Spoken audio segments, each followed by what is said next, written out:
Hey everybody, what's up? Welcome back to the channel. Just wanted to give you guys an update on some of the progress for my first big project, off-season project.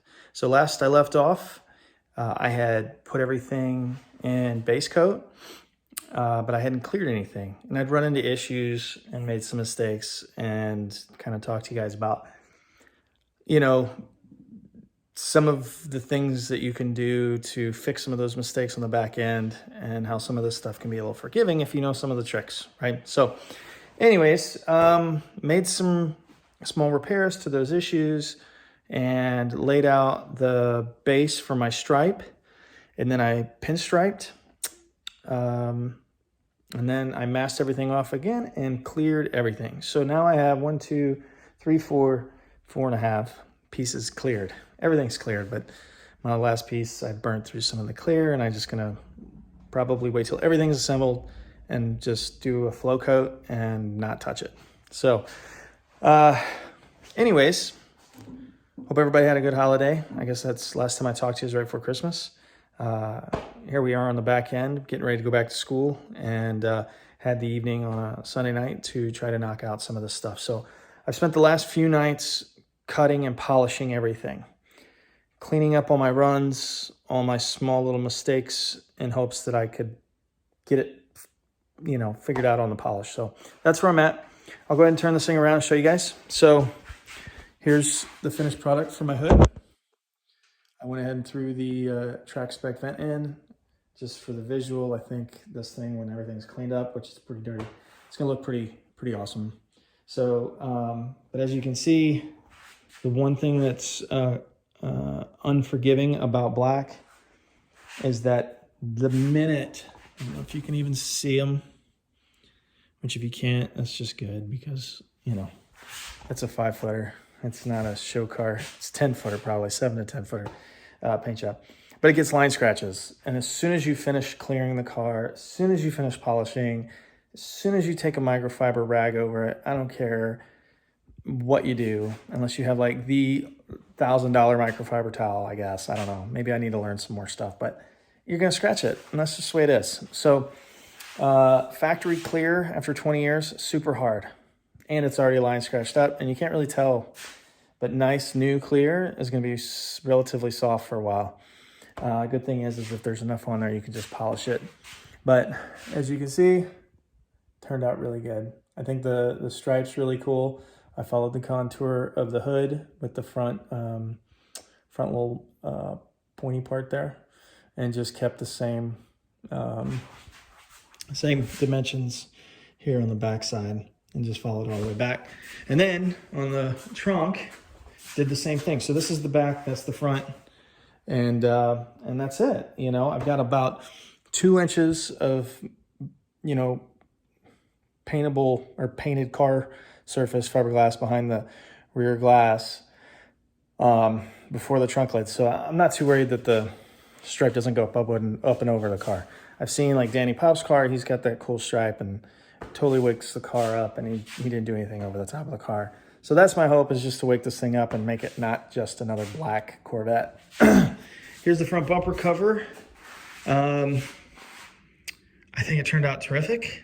I can see line scratches, and there's little divots and small little, little nubs that you'll never look at because you don't care about looking at my car that much. But all in all, I think it turned out great. And from 5 to 10 foot, it looks terrific. Here's the rear fender. If you remember, right in this general area, I had a couple big cracks from me bottoming out. Can't tell. Turned out really well. Really excited about that. So all in all, everything turned out good. Over here is that front lower overlay. Oh crap, can't see it. Okay, here we go.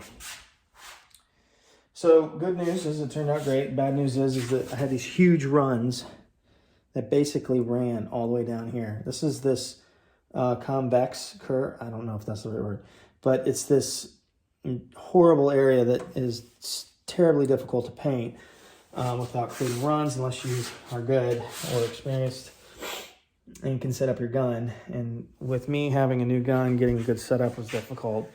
and getting the pressure down, the material down to where it wouldn't overload the area, but it'd still atomize. It was just tricky. So it took me a little bit, but bottom line, I'm done painting for the most part. Put the car together, mask everything, like cover everything up, and then I'll clear that piece and be done. Here's what I'm doing with the polishing. So basically I'm cutting everything. I was cutting everything with the 3M Perfect-It kit, or Perfect-It materials. There's a 1, 2, and 3, right? And I've got a couple of guys, a really good auto body guy over at Brewery Body in Maryland Heights, and his name's Joe Marler. He's awesome dude. Helped me pick my 68, killed it, looked gorgeous. He has great information, been doing it for a long time. This is what he recommended. He recommended the 3M1 and the 3, with this is the medium. So you'd have the 1, this, and then the finish with the medium, or finish with the fine polish. But I ran out and I tried this, and this stuff's pretty awesome. Matter of fact, I actually like this better because it lasts longer. So the 3M compound, you put it on and you'll go over it a couple times and it's gone, dries up, done.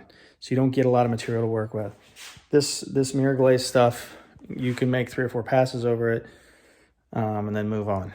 You don't have to keep getting your pads wet or whatever. So I'm using these relatively inexpensive foam, Velcro speed foam kit, pads from Harbor Freight. And I think they're $8-10 a piece. And then this stuff, Speed Shine, is just something at AutoZone. It's pretty good. I mean, there's a bunch of that stuff. You guys can use whatever you like, but that's what works for me. This is really just soapy water after my fine polish. I haven't even done anything to it. As soon as I get them on the car, I'll go over it again. And then I'm going to do something because I'm tired of them scratching. I got some clear bra I'm going to put on the rest of the car. But that's it. I don't want to, that's the longest video. I appreciate you guys listening to me ramble. I hope you appreciate the project and kind of the start to finish process. You know, I tried to give you some perspective on what it takes as far as a do-it-yourselfer is concerned, and what you're capable of doing. You know, ask a lot of questions, and you know, it's just nuts and bolts, right? Just you figure it out. You make a mistake, you fix it, yeah. So appreciate you guys stopping in, watching my video. Hit the like button, hit the subscribe button, and of course notifications let you know when I upload new stuff. And have a good first week back, and hopefully we have a better year this year, right? Okay, see you guys.